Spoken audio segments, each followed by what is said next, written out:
Alors, ceci est la deuxième partie du discours sur les données personnelles. Ah bon? Donc, je vais reprendre.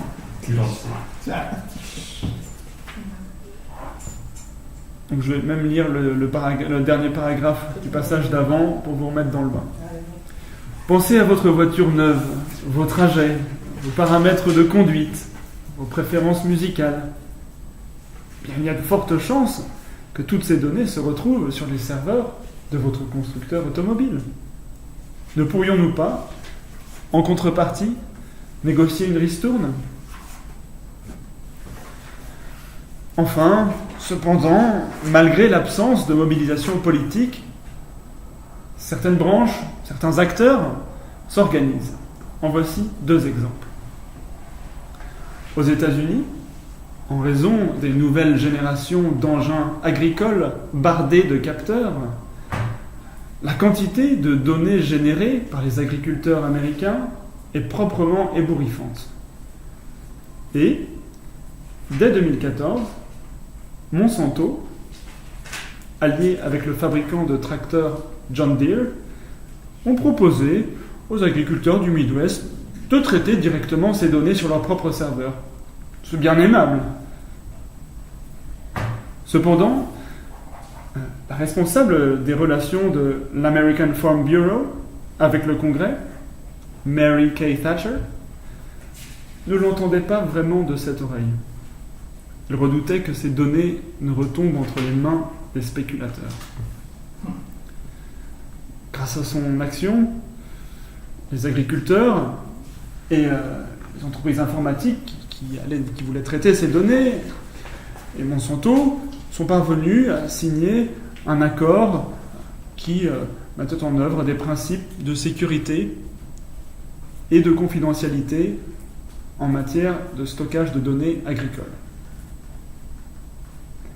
Une coopérative a même vu le jour pour assurer le stockage de celle-ci. Je vais vous parler de mon autre exemple maintenant. Eh bien, en octobre 2015, un étudiant autrichien a porté plainte contre Facebook pour non-respect de la vie privée.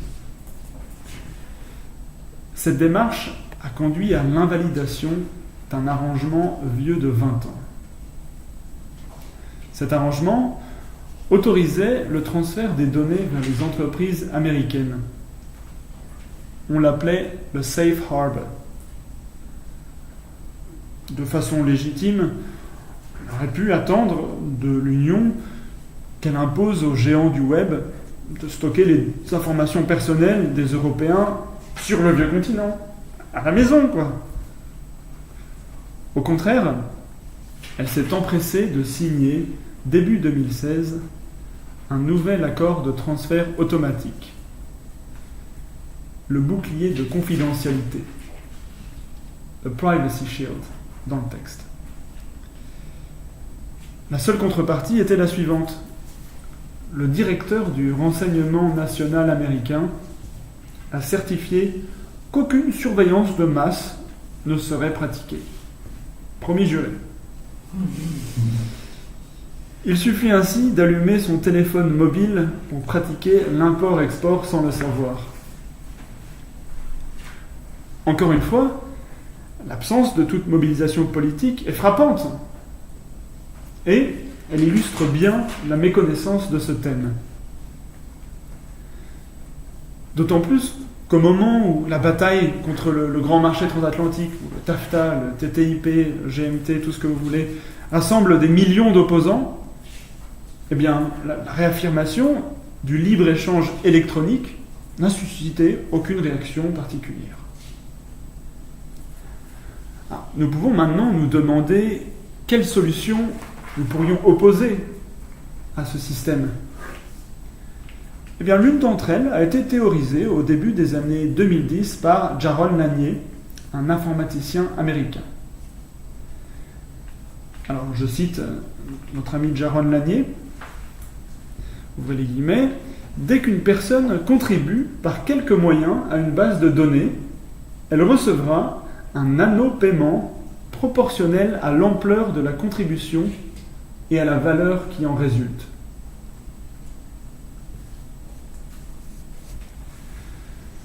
La deuxième voie, eh bien, c'est celle d'une reprise en main par les États. Et peut-être qu'ils se sentent un peu sous pression, parce que depuis le renforcement de l'austérité qui a vu le jour suite à la crise financière de 2008, on peut sentir une montée de l'exaspération, entre autres, envers les entreprises 2.0 qui pratiquent l'évasion fiscale à grande échelle. Nous connaissons tous les procédures ouvertes contre Google par le Commissariat européen à la concurrence, dont on connaît aujourd'hui certains des résultats. Mais intéressons-nous à la France. 2 hauts fonctionnaires, Nicolas Colin et Pierre Colin, militent pour que les entreprises technologiques soient taxées sur la valeur générée par les données personnelles.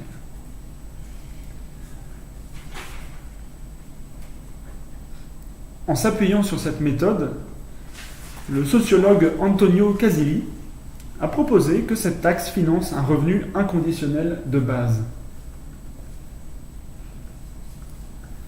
Ces méthodes, si elles étaient appliquées, pourraient éventuellement jeter les bases d'une nouvelle politique en matière de données personnelles. Une politique où les données seraient mises au service du citoyen, plutôt qu'à celui des multinationales.